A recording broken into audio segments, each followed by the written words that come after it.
Remue ménage.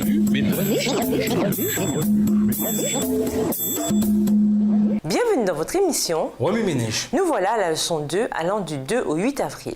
Le ministère commence. Jésus leur dit « Venez avec moi et je ferai de vous des pêcheurs d'hommes » Matthieu 4, le verset 19. Pour récolter de belles fleurs et de beaux fruits, il faut beaucoup de temps et d'efforts. Voilà un excellent rappel du temps et des efforts que nous devons consacrer à notre relation avec Dieu pour porter de beaux fruits. Pêche 101 dans une classe en plein air. Lisons Matthieu 4, le verset 19. Matthieu 4, verset 19, Jésus leur dit « Venez avec moi et je ferai de vous des pêcheurs d'hommes. » À l'instar de nombreux autres passe-temps, la pêche permet de développer la patience et un savoir-faire extraordinaire. Je me souviens de ma première leçon de pêche. C'était un après-midi. J'étais assis tranquillement avec nos hôtes sur une plage tropicale et je lançais ma ligne comme eux. Et j'ai eu l'impression d'attendre une éternité avant de sentir un petit coup à l'extrémité de ma canne à pêche. Ma première prise. Mais mon enthousiasme a fondu comme neige au soleil en voyant que ce n'était pas un poisson que j'avais attrapé, mais une pieuvre. Sous le choc, j'ai lancé pieuvre et canne à pêche à l'eau et pris la poudre d'escampette. Quel après-midi décourageant! J'ai eu du mal à oublier la déception de cette première expérience de pêche et la façon dont elle avait mis ma patience à l'épreuve. Au temps biblique, la pêche était une industrie importante dans l'économie palestinienne. Cet environnement animé a fourni à Jésus une plateforme suffisamment large pour entamer son ministère. Un jour, alors qu'il marchait le long de la mer de Galilée, il rencontra deux frères jetant leurs filets dans l'eau. Dans cette grande et merveilleuse classe en plein air, Jésus invita ces hommes à se joindre à lui. Jésus leur dit « Venez avec moi et je ferai de vous des pêcheurs d'hommes. » Matthieu 4, verset 19. Tandis qu'ils poursuivaient leur marche le long de la mer, le Seigneur aperçut deux autres frères qui réparaient leurs filets avec leur père. Jésus leur lança la même invitation. Il les invita à abandonner leurs possessions terrestres pour leur apprendre comment pêcher les âmes. Ce serait là une tâche bien plus honorable et importante parce que les êtres humains sont bien plus précieux que les poissons. C'est ainsi que ces quatre hommes devinrent les premiers disciples de Jésus. Après sa résurrection, Jésus apparut de nouveau à ses disciples au bord de la mer de Galilée. Malgré leurs efforts pour prendre du poisson, ils revinrent les mains vides. Leur professeur de plein air leur dit alors de jeter leur filet à droite du bateau. Ils jetèrent donc le filet et n'arrivaient plus à le retirer de l'eau, tant il était plein de poissons. Jean 21, le verset 6. Ce miracle rappela aux disciples le miracle à la suite duquel ils avaient tout abandonné pour suivre leur maître. Au revoir. Et à demain si Dieu veut. Remue ménage. Remue ménage.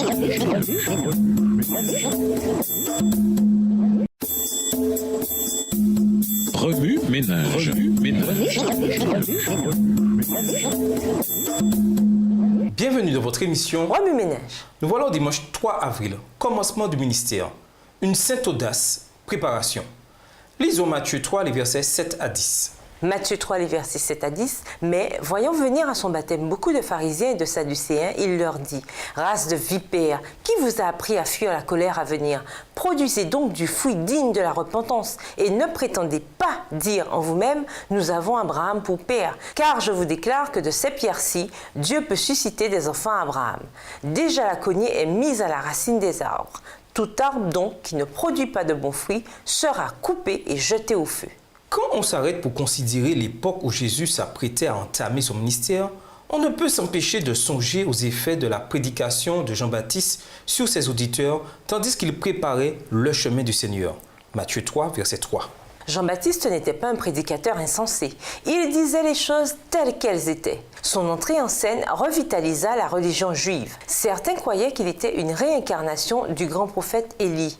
D'autres se disaient que c'était lui qui les délivrerait de l'oppression romaine. Mais aucun groupe ne s'intéressait autant à ce nouveau prédicateur que les pharisiens et les publicains, les dirigeants religieux de l'époque.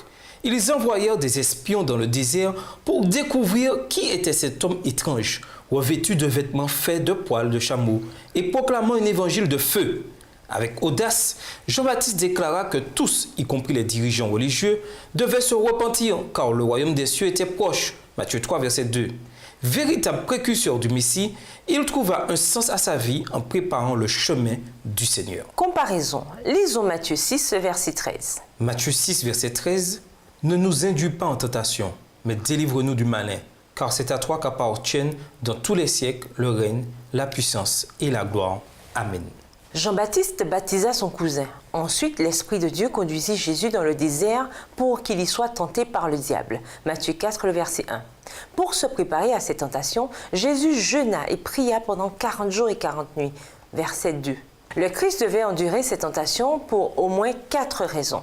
Premièrement, le grand adversaire attaquerait dès le début celui qui venait pour renverser son royaume. Deuxièmement, Jésus devait être mis à l'épreuve. Troisièmement, en étant tenté comme nous le sommes et en remportant cependant la victoire, Jésus pourrait secourir ceux qui sont tentés. Quatrièmement, il devait établir un exemple pour nous lorsque nous sommes tentés. Jésus alla donc au-devant du diable. Par contre, il dit à ses disciples de prier ainsi. Ne nous expose pas à la tentation, mais délivre-nous du mauvais. Matthieu 6, verset 13. Ces deux concepts semblent diamétralement opposés. Dieu ne tente personne. Il permet seulement les tentations que nous pouvons supporter avec son aide. Job 1, les versets 8 à 12. L'expérience dans le désert. Lisons Ésaïe 43, verset 2. Ésaïe 43, le verset 2. Si tu traverses les eaux, je serai avec toi, et les fleuves, ils ne te submergeront point. Si tu marches dans le feu, tu ne te brûleras pas, et la flamme ne t'embrasera pas. Dieu déverse parfois sur nous des bénédictions collectives. Nous sommes reconnaissants de l'amour et de la sollicitude de notre famille. Nous nous réjouissons en voyant combien Dieu répond miraculeusement à nos prières juste à temps. Nous nous réjouissons de nos bons résultats à l'université. Nous sommes reconnaissants d'avoir suffisamment d'argent pour payer nos factures. Et cependant, la vie a son lot d'expériences difficiles et parfois imprévisibles. Comment réagissez-vous en apprenant que vous ou un être cher souffrez d'une grave maladie? Comment vous accrochez-vous à votre foi quand Dieu semble sourd aux prières que vous prononcez depuis des années? Que faites-vous lorsque tout le monde, sauf vous, semble être l'objet des bénédictions divines? Restez-vous fidèle à Dieu quand vous arrivez à peine à joindre les deux bouts? Objet des pires tentations de Satan dans le désert, Jésus se confia à son Père et se reposa entièrement sur lui. Matthieu 4, les versets 1 à 10, voire aussi 1 Corinthiens 10, le verset 13. L'appel à tout abandonner. Lisons Matthieu 4, les versets 18 à 22. Matthieu 4, les versets 18 à 22. Comme il marchait le long de la mer de Galilée, il vit deux frères, Simon appelé Pierre et André, son frère, qui jetaient un filet dans la mer car ils étaient pêcheurs. Il leur dit « Suivez-moi et je vous ferai pêcheurs d'hommes. » Aussitôt, ils laissèrent les filets et le suivirent. De là, étant allé plus loin, il vit deux autres frères, Jacques, fils de Zébédée, et Jean, son frère, qui étaient dans une barque avec Zébédée, leur père, et qui réparaient leurs filets. Il les appela, et aussitôt, ils laissèrent la barque et leur père, et le suivirent. L'appel de Dieu peut venir sous forme de persuasion paisible, d'un événement ou d'une série d'événements nous amenant à décider de le suivre, ou des résultats de la prière des membres de la famille permettant à l'Esprit de Dieu de nous convaincre du péché. Peu importe la manière dont nous sommes appelés, il nous faut renoncer à quelque chose de très proche de nous ou de très précieux. Certains ont dû renoncer aux amis qui exerçaient une influence négative sur eux. D'autres encore ont dû changer d'apparence et de garde-robe. Imaginez maintenant l'expérience des disciples.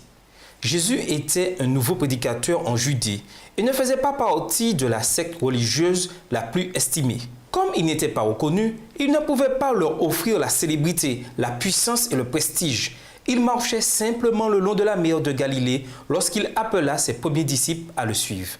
Matthieu 4, les versets 18 à 22.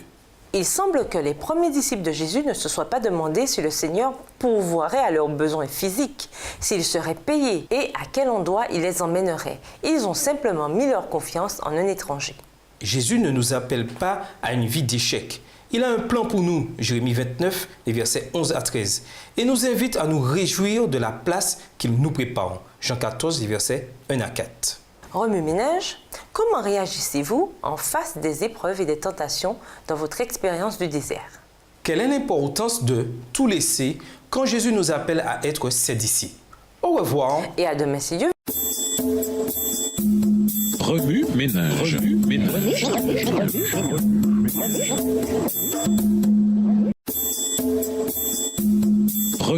Ménage.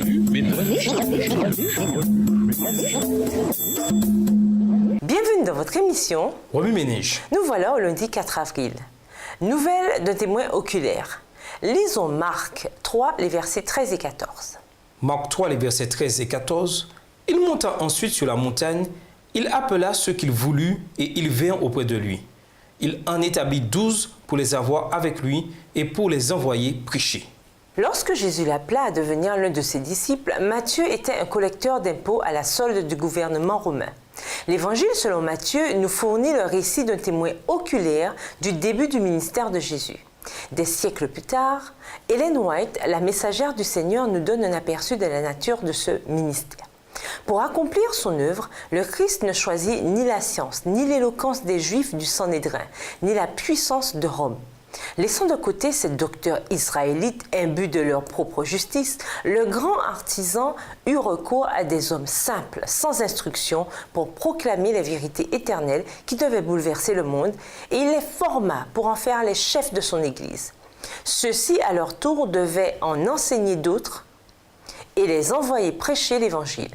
Pour réussir dans leur tâche, il fallait qu'ils reçussent l'effusion du Saint-Esprit, car la bonne nouvelle du salut ne pouvait être proclamée ni par la force, ni par la sagesse humaine, mais par la puissance d'en haut. Pendant 3 ans et demi, les disciples reçurent les enseignements du plus grand maître que le monde ait jamais connu. Par une association et un contact personnel, il les forma pour son service. Jour après jour, ils cheminaient ensemble et s'entretenaient avec lui, écoutant ses paroles de réconfort adressées à tous ceux qui étaient fatigués et chargés, et assistant à la manifestation de son merveilleux pouvoir en faveur des malades et des affligés. Pendant les jours que Jésus passa avec ses disciples, ceux-ci s'enrichirent d'une nouvelle expérience. En entendant leur maître bien-aimé expliquer les Écritures à la lumière de tout ce qui était arrivé, leur foi en lui s'affermit pleinement. Désormais, ils purent dire « Je sais en qui j'ai cru » de Timothée 1, le verset 12. Ils commencèrent à comprendre la nature et l'étendue de leur œuvre, à savoir proclamer au monde les vérités qui leur avaient été confiées. Aujourd'hui, Jésus nous invite à le suivre. Chaque âme est mise à l'épreuve de la même manière et doit montrer si elle préfère la communion du Christ au bien temporel. Remue-ménage. Si le Christ vous appelait à répandre l'Évangile, renonceriez-vous à votre salaire, à votre poids politique ou même à votre famille et à vos amis pour répondre à son appel? Au revoir. Et à demain si Dieu veut. Remue-ménage. Remue-ménage.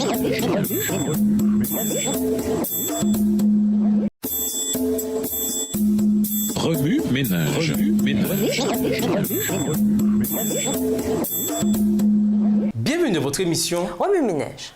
Nous voilà au mardi 5 avril, le cadeau dont personne ne voulait.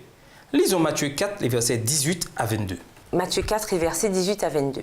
Comme il marchait le long de la mer de Galilée, il vit 2 frères, Simon appelé Pierre et André son frère, qui jetaient un filet dans la mer car ils étaient pêcheurs. Il leur dit « Suivez-moi et je vous ferai pêcheurs d'hommes ». Aussitôt, ils laissèrent les filets et le suivirent.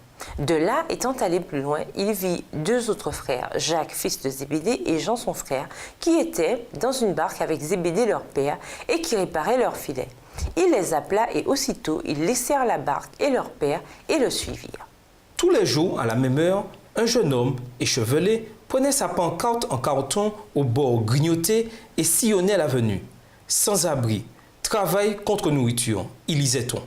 Il marchait à la tête droite, calmement, sans dire un mot, tandis qu'il se faufilait entre les voitures en tenant sa pancarte entre ses doigts rugueux et sales. Conducteurs et passagers relevaient leurs fenêtres d'un air méprisant et suspicieux. Mais peut-être y aurait-il une personne, une seule, qui croirait qu'il était vraiment un sans-abri? À l'instar de ce sans-abri, Matthieu avait un objectif lorsqu'il rédigea son évangile.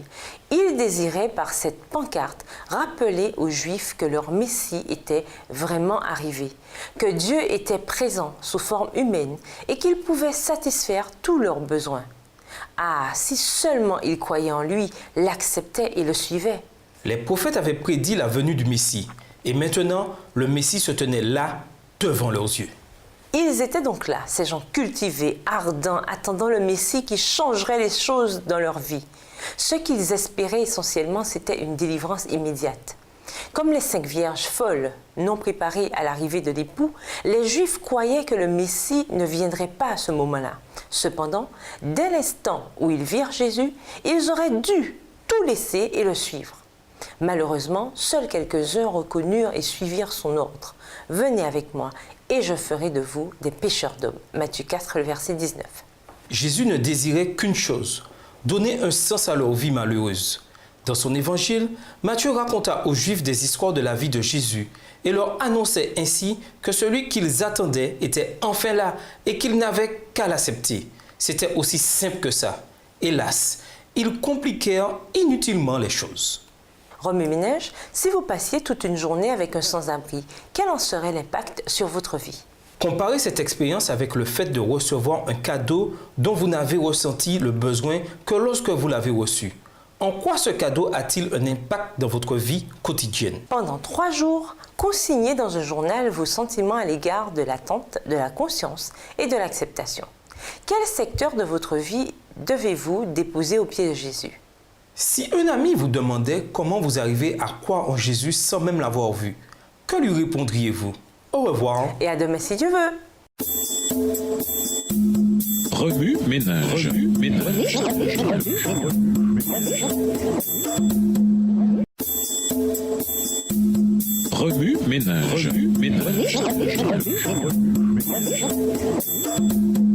Bienvenue dans votre émission. Remue-ménage. Nous voilà au mercredi 6 avril, la tentation. Nous vous invitons à lire Matthieu 4 et les versets 1 à 19. Dans les années 70, Flip Wilson, un comédien américain, a inventé la phrase « C'est le diable qui m'a poussé à faire ça ». Et les gens se sont mis à répéter cette phrase partout et à tout le monde. Geraldine John, son personnage infâme, avait l'habitude de se mettre dans des situations impossibles qui l'incitaient à répéter cette phrase. Elle n'arrivait tout simplement pas à échapper aux tentations, quelles qu'elles soient. Comme Géraldine, nous succombons aussi à toutes sortes de tentations quotidiennement, comme tricher pendant un examen ou dire des mensonges apparemment innocents. Que faire pour éviter cela? Premièrement, au lieu de contempler les tentations qui vous assaillent, contemplez le Sauveur qui vous protège. Jésus, notre avocat, fut exposé aux tentations les plus agressives. Comme il savait très bien qu'il avait la puissance de tenir en échec n'importe quel persécuteur, on peut se demander à quel point il lui était difficile de poursuivre sa mission. Lorsque nous retirons volontairement notre main de celle de Jésus, nous finissons par céder aux tentations. C'est pourquoi nous devons lui demander jour après jour de nous délivrer du mauvais. Matthieu 6, verset 13. Deuxièmement, reconnaissez que de vous-même, vous ne pouvez pas résister à la tentation. Souvenez-vous toujours de vous soumettre à Dieu et de résister au diable. Si vous dites au tentateur de vous laisser tranquille, que vous êtes un enfant de Dieu, il fuira loin de vous. Soumettez-vous donc à Dieu, résistez au diable, et il fuira loin de vous. Approchez-vous de Dieu, et il s'approchera de vous. Nettoyez vos mains pécheurs, purifiez vos cœurs, gens indécis. Jacques 4, les versets 7 et 8. Troisièmement, faites une liste de ce qui vous tente le plus. Rédigez cette liste en toute honnêteté. Puis, mettez sur pied un plan de ce qu'il faut faire pour chacune des tentations qui se dressent devant vous. Gardez à l'esprit que chacune d'elles peut exiger un plan différent. Quatrièmement, nourrissez-vous de la parole. Vous mangez et dormez chaque jour. Vous rendez régulièrement visite à vos amis. Et vraisemblablement, vous travaillez contre une rémunération au moins à temps partiel. Mais prenez-vous chaque jour le temps de lire la Bible et de l'étudier? Si ce n'est pas le cas, voyez comment vous pouvez arranger votre emploi du temps pour pouvoir la lire au moins 15 minutes par jour. Au revoir. Et à demain si Dieu veut. Remue-ménage. Remue-ménage.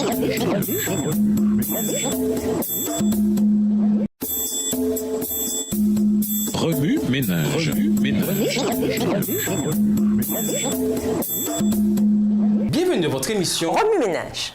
Nous voilà au jeudi 7 avril, s'exposer au soleil de justice. Lisons Matthieu 4, les versets 13 à 16. Matthieu 4, les versets 13 à 16. Il quitta Nazareth et vint demeurer à Capernaum, situé près de la mer, dans le territoire de Zabulon et de Nephtali, afin que s'accomplisse ce qui avait été annoncé par Ésaïe le prophète. Le peuple de Zabulon et de Nephtali, de la contrée voisine de la mer, du pays au-delà du Jourdain et de la Galilée des gentils, ce peuple assis dans les ténèbres a vu une grande lumière, et sur ceux qui étaient assis dans la région et l'ombre de la mort, la lumière s'est levée. Lors de son ministère terrestre, Jésus s'est concentré sur la rédemption de l'humanité. Le temps qu'il passa au pays de Zabulon et de Nephtali témoigne de son vrai caractère et accomplit la prophétie. Ésaïe 8, les versets 23 jusqu'à Ésaïe 9, les versets 1 à 7. Sa compassion, sa sincérité, son honnêteté et son intérêt pour les gens, peu importe leur ethnie, montrent aux disciples que leur décision de le suivre aboutirait à la transformation positive qu'ils recherchaient désespérément. Leurs souffrances, leurs douleurs et leurs dissensions les amenèrent à se tourner vers Jésus pour obtenir une guérison physique, mentale et spirituelle. Ils découvrirent alors que rien n'était impossible à Dieu. Et nous, force est de constater que nous doutons fréquemment des promesses de Dieu.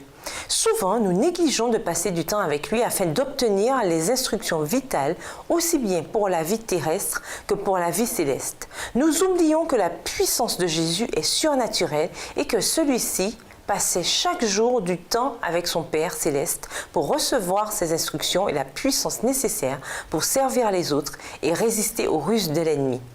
Nous avons tendance à fuir son exemple et à rester seuls, sans protection. Nous essayons de faire face à l'adversité et à l'oppression par nous-mêmes, mais nous nous décourageons devant la boue et les immondices que le péché sème sur notre route. Jésus a toujours été le chemin, la vérité, la vie. Jean 14, verset 6.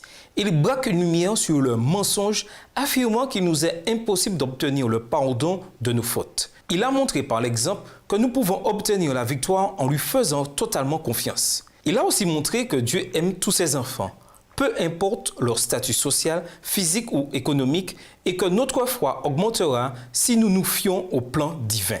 Jérémie 29, verset 11. Jésus souligne que le peuple assis dans les ténèbres a vu une grande lumière, et sur ceux qui étaient assis dans la région et l'ombre de la mort, la lumière s'est levée. Matthieu 4, le verset 16 dans la version Louis II. La nouvelle terre et la terre promise qu'est le ciel sont là, devant nous. Restons sur le sentier de la lumière. Il nous conduira à une paix qui dépasse tout ce que l'on peut imaginer. Philippiens 4, le verset 7, à une vie de prière intense et à la joie de savoir que Dieu transformera constamment notre vie selon son plan. Brille, ô roi Jésus, brille. Au revoir. Et à demain si Dieu veut. Remue ménage. Remue ménage.